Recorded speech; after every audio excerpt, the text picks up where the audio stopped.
Carlos Portales es ingeniero comercial de la Universidad Católica de Chile, magíster en Ciencias Políticas y MBA en Negocios Internacionales y doctor en Economía y Dirección de Empresas. Cuenta con una amplia experiencia como académico en diversas universidades nacionales e internacionales. Además, se ha desempeñado como consultor y director en diferentes empresas desde 2004, asesorando a reconocidas organizaciones, tanto del ámbito público como privado, en materias estratégicas, ética para los negocios, organización y gestión de personas y relaciones laborales. Un honor tenerte acá, Carlos. Muchas gracias, José Ignacio, por la presentación. Buenos días a todos, a todas. Quería hoy día conversar con ustedes respecto a un tema que es parte importante de este congreso, que es el tema de visión de negocio y estrategias de bienestar. ¿Cómo conectamos la estrategia de negocio, los resultados que queremos obtener como organización, con las estrategias y las prácticas de bienestar que estamos instalando en nuestras organizaciones? Hay una secuencia que quería presentar que me parece importante. El bienestar es un elemento central de la cultura que podemos o debemos crear en nuestra organización. A su vez, la cultura es un pilar fundamental de la estrategia de negocio. Hay muchos expertos y muchos análisis y buena parte de la literatura que nos dice que al final no competimos tanto por estrategias de negocio, por nuestro posicionamiento, diferenciación en ciertos atributos, sino que competimos por cultura. ¿Cuál es la forma que hacemos las cosas en la organización? Y eso se materializa, eso se expresa claramente en nuestros productos y servicios.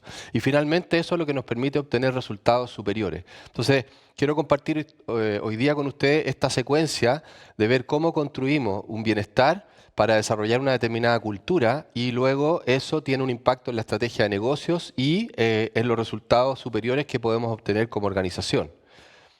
Para esto tenemos que centrarnos fundamentalmente en el concepto de contrato psicológico. Es decir, qué es lo que las personas quieren, cuáles son sus motivaciones y qué es lo que la organización entrega a las personas. En muchos casos y en muchos momentos en la vida de las organizaciones hemos perdido el concepto de contrato psicológico. Nos hemos centrado en las necesidades materiales exclusivamente o a lo mejor en algunas actividades de desarrollo, pero lo importante es que los seres humanos antropológicamente estamos constituidos básicamente por tres conjuntos de necesidades: las extrínsecas, las intrínsecas y las afectivas. Es decir, tenemos necesidades materiales, de estatus, de poder, necesidades económicas, de reconocimiento. También tenemos necesidades intrínsecas de desarrollo, aprendizaje, de mayor desafío profesional. Y por supuesto afectiva, sentido de pertenencia, identificación con otro, el poder dejar una huella, servir, ayudar a otros y también el poder trabajar en entornos amigables, tanto internamente en la organización, con buenos climas laborales, como externamente teniendo un buen equilibrio trabajo y familia. Lo afectivo está siempre conectado con los otros, ¿no? Y por otro lado, las organizaciones pueden responder a esto con políticas y prácticas específicas de bienestar, en términos no solo de compensación, reconocimiento, sino también de otras necesidades materiales, en lo económico, o directamente en lo que es nuestro trabajo, en cómo organizamos el trabajo, en si damos espacio de toma de decisiones, en el desarrollo que damos a los trabajadores, en la promoción, ¿no? Muchos de estos elementos no son solo bienestar, sino son las prácticas de gestión de personas habituales, pero el bienestar se entremezcla con estas políticas y prácticas de gestión de personas. Y finalmente lo que yo llamo el contrato social, también es importante la comunicación, la integridad, la ejemplaridad, el hacer parte a las personas de la propia organización. Eso es lo que nos genera vínculos, ¿no es cierto? Y particularmente, por ejemplo, en lo que es el contrato social o el contrato afectivo, respondiendo a esas necesidades afectivas, tiene que ver mucho con, por ejemplo, las políticas de bienestar en materia de equilibrio trabajo-familia, ¿no? Entonces, el contrato psicológico es central y la pregunta aquí es, ¿lo estamos mirando, lo estamos siguiendo, lo estamos observando, lo estamos midiendo? ¿Cómo estamos respondiendo a esas múltiples o al menos tres grandes necesidades que tienen las personas en las organizaciones? Por lo tanto, las preguntas clave son dos. Una, ¿qué requiere la empresa y el negocio? Y por otro lado, ¿qué requieren las personas? Esa es la manera de enfrentar nuestra estrategia de bienestar para luego construir cultura y finalmente responder a las demandas de nuestra estrategia de negocio y los resultados que la organización busca, ¿no? Creo que es muy importante medir bien bienestar, ¿no? ¿Qué entendemos por bienestar? ¿No? Y aquí quiero usar una herramienta que al menos desde en la Universidad Católica, en la Escuela de Administración donde trabajo y en Data Lab, que es este centro de investigación y consultoría que también tenemos con otros colegas en la universidad, ¿cómo medimos bienestar? ¿No? Y aquí, aquí hemos desarrollado una alianza con la Universidad de Oxford, que fue la creadora de lo que hoy día se conoce como la encuesta CACEN, que es la encuesta de caracterización socioeconómica, y que la hemos llevado en una adaptación a las empresas para medir el bienestar multidimensional. Esta herramienta mide el bienestar multidimensional de las personas que trabajan en una organización y su familia, y su entorno familiar. Y como vemos ahí, las dimensiones que se miden ya no son solo ingresos. El bienestar multidimensional, como lo hace la encuesta CACEN, no mide solo ingresos, sino que mide salud, seguridad social, todo el tema de pensiones, el tema de entorno, el tema de seguridad, el tema de redes, todo lo que son educación, todo lo que son los elementos que constituyen el bienestar integral de una persona. Y si observan en la lámina también vemos que estas dimensiones del bienestar multidimensional que se mide a nivel social, el Ministerio de Desarrollo Social, en este caso que tiene a cargo la encuesta CACEN, esto llevado a la empresa, ¿no es cierto? Son dimensiones muy parecidas, pero adaptadas a la realidad de la empresa, están en ambos casos conectados con los Objetivos de Desarrollo Sostenible de Naciones Unidas, que son un conjunto de objetivos que ya hace un buen rato están funcionando a nivel de gobierno, pero también están penetrando en organizaciones de la sociedad civil, empresas y otro tipo de organizaciones, para empujar el logro de estos objetivos de desarrollo sostenible en el tiempo. Y justamente este instrumento de bienestar multidimensional se conecta en esa línea. Entonces ya no es solo medir ingresos, sino que medir una multiplicidad de dimensiones. Y fíjense lo que es interesante, cuando esto ya lo llevamos a la práctica, y aquí voy a dar un ejemplo de lo que hicimos con Oxford y la Escuela de Administración y Data Lab, hace poco tiempo, recién, en 3 operaciones mineras, por ejemplo. Entonces, claro, nos permite encontrar cuestiones importantes, como qué pasa con la condición habitacional del trabajador y su familia. ¿Qué pasa con los ingresos? ¿Qué pasa con sus deudas? ¿Cuál es el nivel de endeudamiento? ¿Cuál es el nivel de educación? Y nos encontramos con sorpresa, incluso en el sector minero, que es el sector mejor pagado en Chile, de situaciones que cuando uno empieza a investigar esto de manera seria y profunda con instrumentos adecuados, se empieza a encontrar con realidades que no se ven en primera instancia. En términos de no solo el trabajador, sino su familia, como podemos ver en esta lámina. El estado de la vivienda, por ejemplo, una gran mayoría de situación de vivienda que no está en buen estado, un nivel de endeudamiento muy alto, que lo sabemos, pero aquí lo podemos medir con precisión, qué nivel de personas están terminando la enseñanza media, ¿no es cierto? Y otras dimensiones como salud, qué número de familiares tienen enfermedades crónicas, cuestiones que no podemos observar directamente y que son parte de la problemática de la empresa, porque el trabajador opera en la empresa, pero tiene su entorno familiar que está siempre presente, tanto dentro como fuera del trabajo. ¿Cuál es el nivel de deporte, digamos, de desarrollar una actividad deportiva o alimentación sana? ¿Cuánta gente conoce la cantidad de fondos que tiene en una AFP? ¿Cuánta gente cotiza ahorro provisional? El tema de pensiones, no tengo que ni mencionarlo, es crítico hoy día. ¿Y cuánto puede entonces la empresa aportar en esa dimensión? Tanto en términos de asesoría como incluso de apoyo directo. ¿Cuántas personas se sostienen con el ingreso familiar que allí se genera, ¿no? En este caso, en estas 3 empresas mineras? Entonces, esto es un ejemplo de las múltiples dimensiones de este bienestar multidimensional, que es nuestro punto de partida para preguntarnos dónde estamos parados, cuál es nuestro punto de partida, cuál es nuestra línea de base. No vale solo hacer algunas preguntas superficiales, sino que hay que entrar muy a fondo, particularmente en un país como Chile, que tenemos problemas, altos niveles de conflicto hoy día, que hoy día están de alguna manera un poquito más latentes, pero que emergieron con mucha fuerza en octubre del 2019, que no han desaparecido, las problemáticas siguen estando ahí, y la empresa, si quiere desarrollar estrategias de bienestar para conectar después con su cultura y su negocio, tiene que, en la medida de los recursos y en la medida de lo posible, que no siempre tiene que ver con recursos, sino muchas veces con asesoría, tiene que hacerse cargo, ¿no? Pero el bienestar está más allá de lo básico. no solamente las necesidades materiales y las cosas que acabamos de mencionar, sino que también, obviamente, hay otro tipo de cuestiones que tienen que ver con beneficios en términos de beneficios en términos de caja, por ejemplo, que eso sí está más asociado a lo que acabamos de conversar respecto a las necesidades materiales, bonos por educación, aguinaldo, todo lo que son bonos que van directamente a mejorar el ingreso, ¿no? Pero también hay beneficios de protección. ¿Qué pasa con los seguros? Ahorro. También está conectado, por ejemplo, con algunos de los elementos que veíamos recién en términos de pensiones, de jubilación o de ahorro para la vivienda.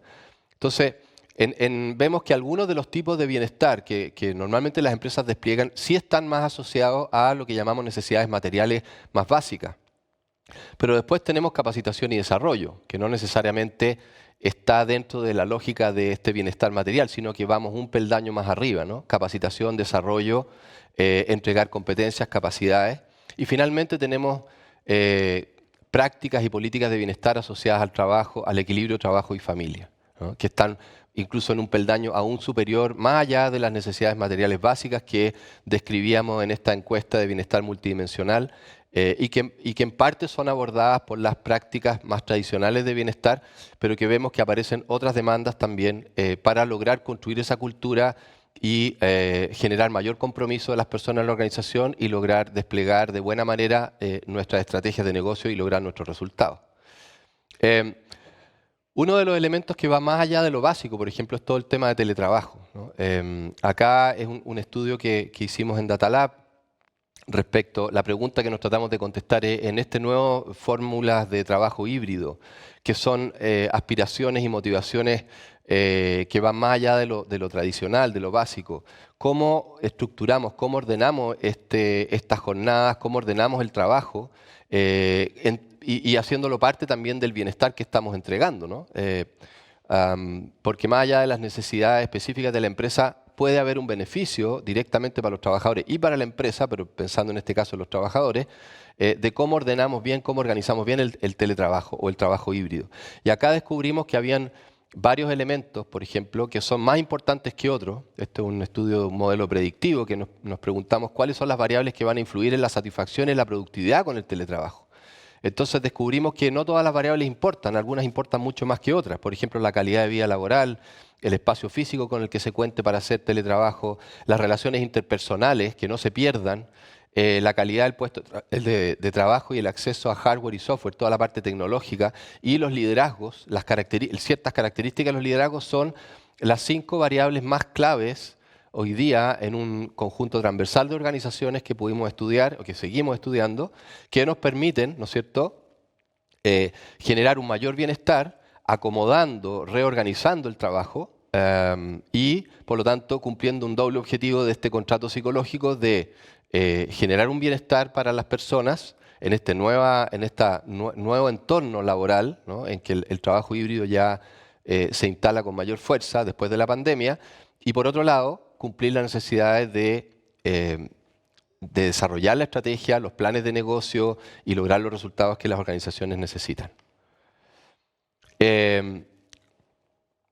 Y por lo tanto, también hay, no solo con el teletrabajo, sino que y justamente vinculado con el teletrabajo, ¿qué pasa en este nuevo entorno con la renuncia, con las renuncias de las personas? Gente que dice, oye, no me adecuo o no estoy satisfecho con las fórmulas que las empresas están manejando la nueva organización del trabajo. No hay un bienestar que me satisface en este sentido y por lo tanto estamos perdiendo capital humano valioso, perdiendo capacidades y perdiendo fuerza en términos de la capacidad de poder desarrollar nuestra estrategia y lograr los resultados. Entonces, en este entorno de teletrabajo nos dimos cuenta que algunas variables aumentaban la probabilidad de renuncia voluntaria, ¿no? Ya no solo la satisfacción con el teletrabajo, sino que incluso yendo más allá, qué es lo que provoca la satisfacción, la productividad con el teletrabajo, que mostraba en la lámina anterior, sino también qué es lo que ya va a generar una decisión de la persona de moverse de la compañía, incluso sin tener un trabajo alternativo, ¿no? Y nos dimos cuenta que los años de antigüedad la cantidad de gente que tiene a cargo, la duración de que tiene la persona en los nuevos, en los nuevos cargos que está asumiendo, el sueldo base, el ajuste de los sueldos, cuándo se hizo el último ajuste de sueldo, si existe una escala de compensación o no en la empresa que sea conocida por las personas, los días de vacaciones, los permisos y las capacitaciones son las variables que hemos estudiado más y que están aumentando, si no se manejan adecuadamente, están aumentando la probabilidad de renuncia voluntaria. Y esto con datos duros, digamos. O sea, hay muchas variables, en este gráfico muestro algunas de las variables que hemos estudiado. El clima laboral y la evaluación de desempeño está en proceso de trabajo, por eso no lo detallo, pero vemos que hay 4 o 5 variables que están afectando decisivamente la decisión de las personas de irse voluntariamente, sobre todo aquellas que no queremos que se vayan de la organización, ¿no? Estamos estudiando esto, conocemos estas variables, nos estamos anticipando, eso es parte del bienestar, ya no del bienestar básico, sino de un bienestar de segundo nivel, en el fondo más sofisticado, que es pero que no por ello menos importante, que hoy día está siendo demandado de parte de las personas en las organizaciones. Entonces vuelvo a la lámina inicial, es decir, cómo el bienestar bien medido, comprendido, nos va generando una cultura, nos permite desarrollar nuestra estrategia de negocio y lograr esos resultados superiores. Ahora, si volvemos también al contrato psicológico, podemos ver que si atendemos las necesidades más materiales, extrínsecas, o solo atendemos a esas necesidades, vamos a construir una cultura más bien transaccional. Si por otro lado le agregamos el segundo elemento del contrato psicológico, que es el contrato más de trabajo, si nos hacemos cargo de las necesidades más intrínsecas, vamos a construir una cultura de desarrollo de personas, pero si además le agregamos la tercera dimensión del contrato social, nos hacemos cargo de lo afectivo, del sentido de pertenencia, de la identificación con otros, de dejar huella, de la importancia de lo que la gente hace para el impacto en la sociedad, si nos hacemos cargo de las políticas de equilibrio, trabajo y familia, vamos a construir una cultura de alto compromiso y desempeño sostenido en el tiempo, con una menor posibilidad de rotación no deseada de las personas clave en la organización. Entonces, el contrato psicológico está fuertemente, o el tipo de contrato psicológico que desarrollemos está fuertemente alineado con el tipo de cultura que vamos a crear, ¿no? Y aquí vemos que entonces la cultura transaccional se basa básicamente en entregar todo lo que son bonos de aguinaldos, bonos de educación, bonos, los típicos bonos que están incluso en muchos casos contemplados en los contratos colectivos, u otro tipo de bonos que tienen que ver con caja o mejoramiento del ingreso de las personas, o los seguros, o el apoyo en ciertos ahorros para la vivienda o jubilación. Eso es dinero, ¿no? Y eso apunta a un contrato, a una cultura mucho más transaccional, que te va a dar un alto desempeño en el corto plazo, pero que al mismo tiempo no te va a evitar la rotación y que obviamente te genera una cultura de eficiencia en costo y una baja necesidad. Y eso no construye realmente una cultura más colectiva, sino que cada persona en un entorno bastante individualizado, en que las personas están mirando su propio bienestar muchas veces, en una cultura transaccional entregamos todos estos beneficios más bien materiales, generamos eficiencia de corto plazo, pero no generamos una cultura más colectiva, un trabajo. Es difícil generar un trabajo más colaborativo si tenemos estrategias, por ejemplo, que requieren ese trabajo en equipo, esa cultura más cohesionada. Por lo tanto, necesitamos movernos a una cultura distinta si es que lo requerimos. Y en ese caso, una cultura de desarrollo, en que ya empezamos a incorporar elementos de capacitación y desarrollo. Ahí vamos a incorporar capacidades, no solamente vamos a responder a necesidades materiales, vamos a generar desarrollo, capacitación, coaching, mejoras en las capacidades de las personas, vamos a crear una cultura de desarrollo, vamos a tener un desarrollo, por lo tanto, de más largo plazo de las personas, una mayor posibilidad de fidelización, un mayor aprendizaje organizacional. Pero aún eso no es suficiente.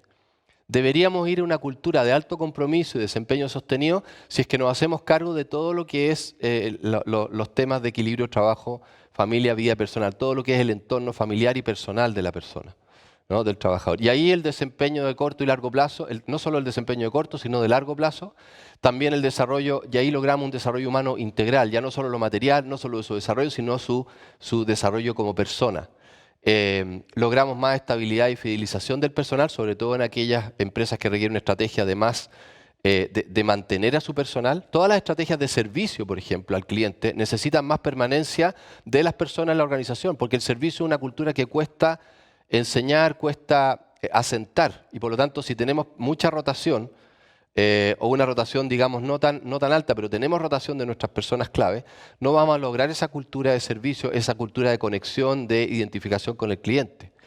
Y por lo tanto, aquellas culturas de servicio y más relacionales necesitan claramente un contrato psicológico que aborde lo económico, lo laboral, los desafíos laborales intrínsecos y todo lo afectivo. Y por lo tanto, necesitamos un conjunto de una estrategia de bienestar mucho más amplia.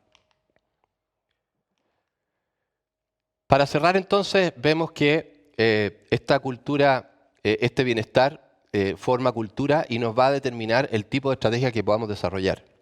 Si queremos una estrategia más bien en que necesitamos individuos que estén operando básicamente solos, autónomamente, una estrategia más transaccional, haciéndonos cargo de las necesidades materiales. Si queremos avanzar una cultura mucho más de servicio, de diferenciación, de conexión con el cliente, de ser líderes en materia de servicio, vamos a tener que ir a una cultura que aborde los tres elementos del contrato psicológico con un conjunto de elementos de bienestar, no solamente las necesidades materiales, sino que tiene que ver con elementos de desarrollo y también con elementos de un crecimiento humano integral, equilibrio, trabajo, familia.